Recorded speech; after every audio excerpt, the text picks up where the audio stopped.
everyone, it's Cardi-C, the baseball card collector, and I am very excited to announce that today's episode will be the first of many on Topps Project 2020.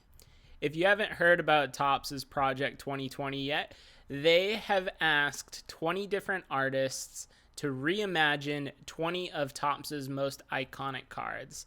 It's an online exclusive release.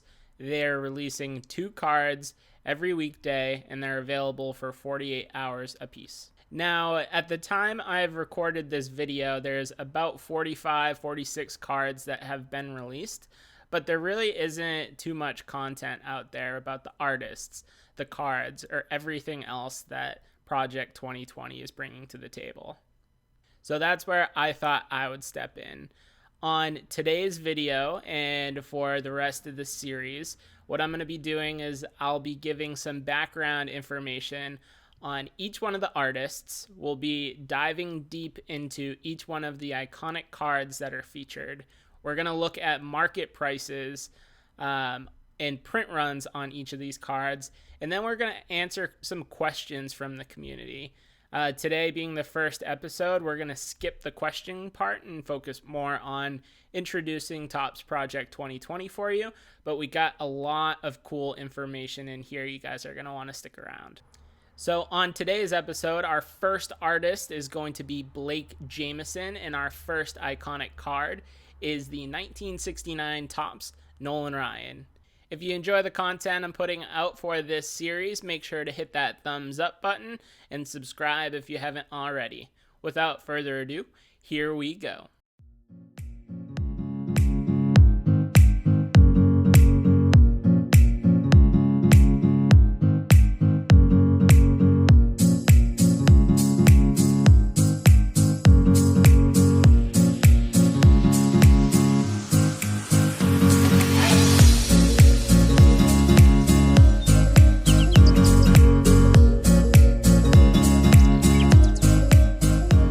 Introducing our first featured artist, Blake Jamieson. New York pop artist Blake Jamieson works with celebrities, professional athletes, and tech founders to create vibrant, one-of-a-kind works of art. Jamieson's collectors include Howie Mandel, Rick Harrison, Gary Vaynerchuk, and over 350 professional athletes in the NFL, NBA, and MLB. Considered one of the world's premier sports portrait artists, Blake's work focuses on colorful portraits of professional athletes. His portraits are primarily crafted using stencils, spray paint, and paint, and his use of color really captures the emotions of these athletes. At this point in the print run, Blake has completed cards of Nolan Ryan, Don Mattingly, and Jackie Robinson.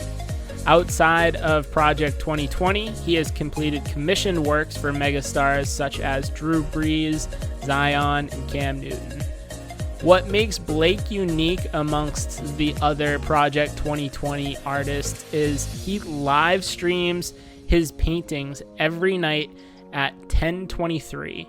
So if you wanted additional insight into how he puts these pieces of art together, check him out. His YouTube name is Blake Jamieson. Make sure to give him a follow on Instagram at athlete.portraits to see the latest and greatest that Blake's been working on.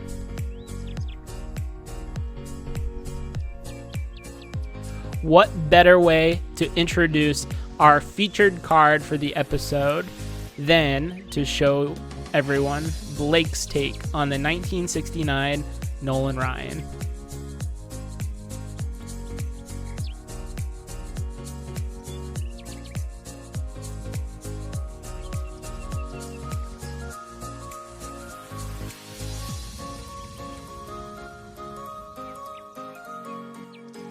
The 1969 set remains one of Topps' most iconic sets, featuring over 40 Hall of Famers and one of the most widely followed sets in PSA's set registry. 1969 features rookie cards of Reggie Jackson and Raleigh Fingers, while also holding the title of Mickey Mantle's final Topps card.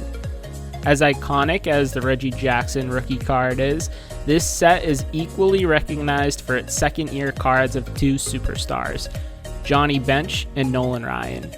Both Bench and Ryan made their Topps rookie debuts on Rookie Stars cards in 1968 and had their first solo Topps card debut in 69.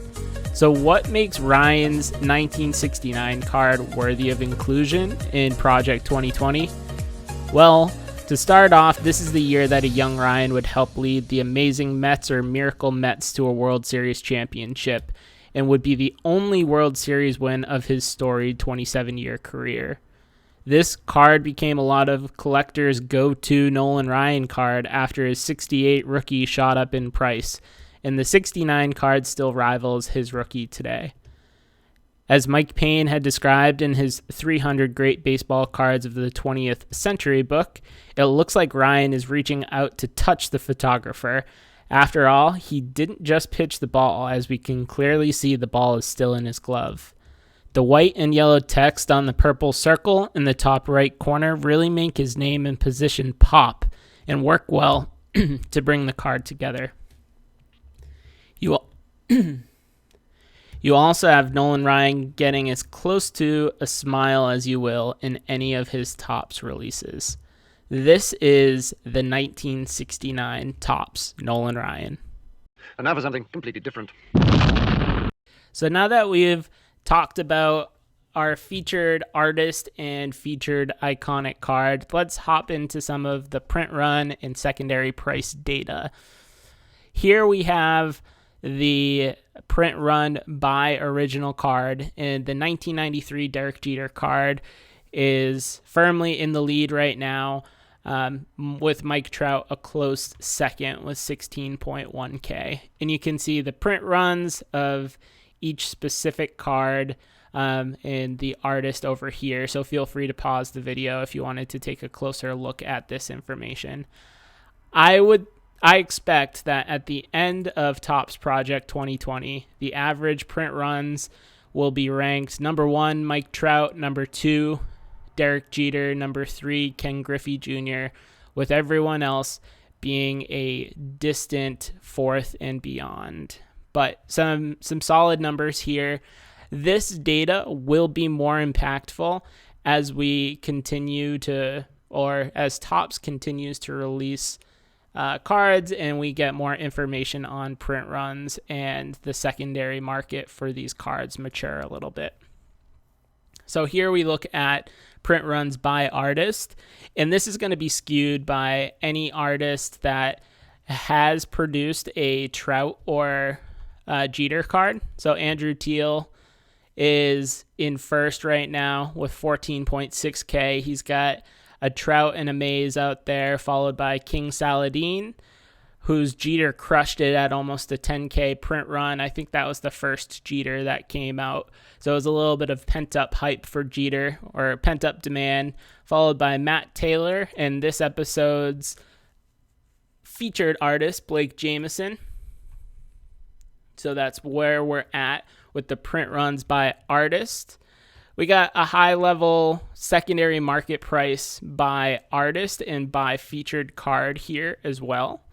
I have to throw out a disclaimer here. Sellers that will bulk order these cards and then sell them at pre-sale, often $17 to $25, $26, because when you buy in bulk, you can get these cards for $10 to $15 a piece. So there are some newer cards that have just been released that really only had sold eBay data related to those pre-sale amounts, and the true value of these cards on the secondary market is only going to be determined within the next several months. But let's take a look at if there's any correlation between print runs and market prices. So number 1, I don't think this comes as a surprise to anyone, is the 2011 Trout by Ermsey, which was the number 4 card released in the run. Right now, as of April 26th, this is a $210 card on eBay. This is really the card that launched Project 2020 and has led to an increased print run for a bunch of these cards over to the right-hand side here. Number 2 was Ben Baller's Ichiro, which was the first card in the set. It's currently selling for $120 on eBay right now. And you have a couple cards over here. So this is King Saladin's 93 Jeter, almost a 10K print run, still selling for $43 a piece. I had talked a little bit about pent-up demand for Jeter here, and you're seeing that demonstrated pretty boldly. You'll also have Mike Trout's second card that was released by Andrew Thiel, and it's currently between $35 and $40 on eBay right now. I think the reason behind that is people were priced out of the Ermsey Trout pretty quickly, and they wanted to get in on a Project 2020 Mike Trout, so this was the most obtainable one for them at this point.